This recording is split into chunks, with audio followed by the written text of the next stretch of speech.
ایک بہت ہی خوبصورت اور انوکھا واقعہ، جی ہاں عجیب و غریب واقعات قرآن پاک کے ہم سنتے ہیں۔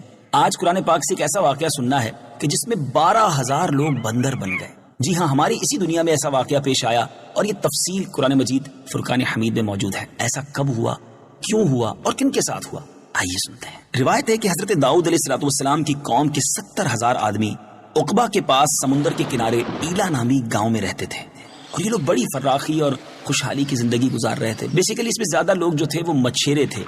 اب اللہ تعالیٰ نے ان لوگوں کا اس طرح امتحان لیا کہ سنیچر کے دن مچھلی کا شکار ان لوگوں پر حرام فرما دیا، اور ہفتے کے باقی دنوں میں شکار جو ہے وہ حلال فرمایا، مگر اس طرح ان لوگوں کو آزمائش میں مبتلا فرمایا کہ سنیچر کے دن اور دنوں کے مقابلے میں مچھلیاں زیادہ آتی تھیں، دوسرے دنوں میں نہیں آتی تھی۔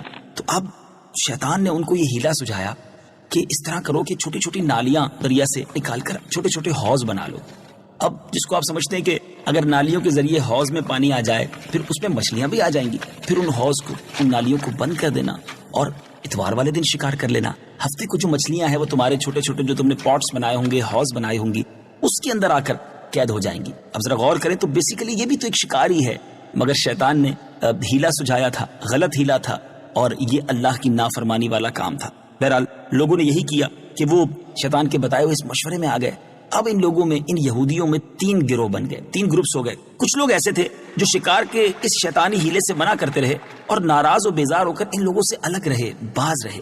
دوسرے نمبر پر وہ لوگ تھے جو دل سے برا جان کر خاموش رہے، مگر دوسرے کو منع نہ کرتے تھے، بلکہ منع کرنے والوں سے یہ کہتے تھے تم لوگ ایسی قوم کو نصیحت کیوں کرتے ہو کہ جنہیں اللہ تعالیٰ ہلاک کرنے والا یا سخت سزا دینے والا ہے۔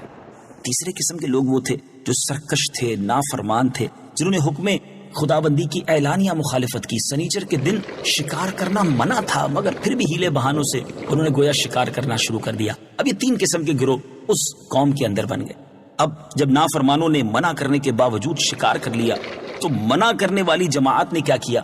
انہوں نے کہا کہ ہم ان نافرمانوں سے اب کوئی میل ملاپ نہیں رکھیں گے۔ انہوں نے اللہ تعالیٰ کے حکم کی صریحاً بالکل علل اعلان نافرمانی کی ہے، اب ہم ان سے الگ رہیں گے۔ تو انہوں نے کیا کیا کہ گاؤں کو تقسیم کر کے درمیان میں دیوار بنا دی۔ فرما بردار لوگ یعنی اللہ کے حکم کو ماننے والے لوگ ایک طرف ہو گئے، نافرمانوں کو گویا دوسری طرف کر دیا گیا۔ اب دونوں طرف آمد و رفت کے لیے اس دیوار میں ایک دروازہ بھی بنا لیا۔ حضرت داؤد علیہ السلام کی قوم کے یہ لوگ تھے۔ جب آپ کو پتا چلا کہ قوم کے ہزاروں لوگ ایسے بھی ہیں جنہوں نے اللہ عز و جل کے حکم کی نافرمانی کی اور سنیچر والے دن بھی شکار کیا ہے، آپ علیہ السلام نے غضبناک ہو کر شکار کرنے والوں پر لعنت فرما دی۔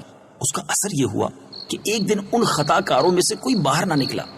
اب برابر میں سے 12,000 کے قریب لوگ تھے، کوئی اس طرف نہ آیا۔ ادھر والے لوگ دیوار پر چڑھ کر انہیں دیکھنے لگے کہ ماجرا کیا ہے، آج کوئی بھی وہاں سے اس طرف نہیں آیا۔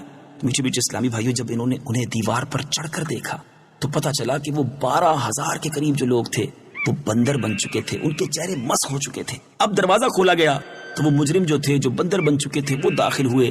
اب اس کے بعد کوئی لباس کو سونگتا تھا، اپنے رشتہ دار کے قریب بھی آتا تھا، لیکن ذرا سوچئے نا، اگر کسی کی شکل ہی بدل گئی ہے تو اپنے رشتہ دار کو کوئی کیسے پہچانے گا؟ ہاں، وہ بندر پہچانتے تھے اس طرف والوں کو اور ان کے لباس کو سونگ کر روتے رہتے، لیکن انہیں نہیں پتا چلتا تھا کہ یہ کون شخص ہے، میرے خاندان کا کون سا فرد ہے۔ بہرحال میٹھے اسلامی بھائیوں، یہ 3 دن تک زندہ رہے، لیکن ان 3 دنوں میں کچھ کھا پی نہ سکے، یوں ہی بھوکے پیاسے سارے ہلاک ہو گئے۔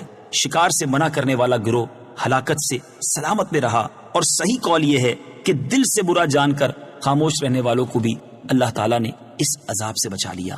کیسا عجیب و غریب واقعہ ہے۔ پھر جب انہوں نے ممانعت کے حکم سے سرکشی کی، ہم نے ان سے فرمایا دھتکارے ہوئے بندر بن جاؤ۔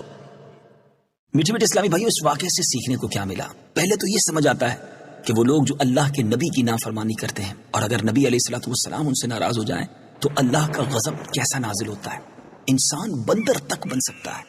اب یہاں اس قوم کے اس دل دہلانے والے واقعے میں 2-3 باتیں بڑی سمجھنے والی ہیں۔ ایک تو اللہ کے نبی کی نافرمانی، دوسرا شیطان کے ہیلے بہانوں میں آ جانا۔ لوگ کہتے ہیں جناب سب چلتا ہے، اب جیسے آج کے دور میں سود کا نام انٹرسٹ رکھ دیا گیا، پروفٹ رکھ دیا گیا، ہیلا بنا کر، بہانہ بنا کر کسی چیز کو جائز کر دینا۔ جب تک علماء حق، ہمیں علماء اہل سنت ہماری رہنمائی نہ کریں، اپنے طور پہ ڈیسیشنز نہ لیا کریں کہ یہ بھی ٹھیک ہے تو وہ بھی ٹھیک ہے، نہیں، شیطان تو چاہتا یہی ہے کہ ہم شریعت کی راہ سے ہٹ کر گناہوں بھرے راستے پر آ جائیں۔ اور پھر دوسری بات پیچھے اسلامی بھائیوں، ہمیں یہ سمجھ آ رہی ہے کہ جب بھی روزی کمائی جائے، بالخصوص اس میں فقط رزق حلال ہی کی طرف جانا چاہیے۔